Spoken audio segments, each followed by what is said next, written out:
So poetry, it slows you down, it kind of can calm you down, it can make you more aware of how you feel, it can make you particularly more aware of others. It talks intimately from other people's lives. So I'm going to read a poem by Ian McMillan.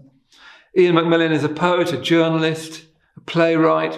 He's very well known as a broadcaster, particularly a broadcaster of a series called The Verb. He was born in Darfield, West Riding in Yorkshire. He's got this wonderful accent, a Yorkshire accent. And this poem is a wonderful, warm poem. But see what you think. I'll read it to you and I'll try and say one or two things about it. It's called The Evening of the Day Pavarotti Died. The evening of the day Pavarotti died. I poured some carnation milk into a cup of coffee and sat outside to watch the light fading on the tree in the cemetery at the back of our garden. My wife couldn't get over it. You never have milk in coffee, do you? She said. She often ends her sentences with a rising hint of a question.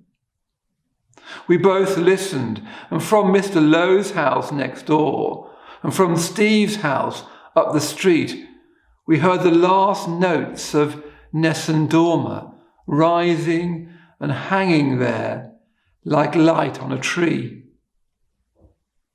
If you want perfection, come here. The tree, the note, and yes, even the carnation milk in the coffee in the bright blue cup.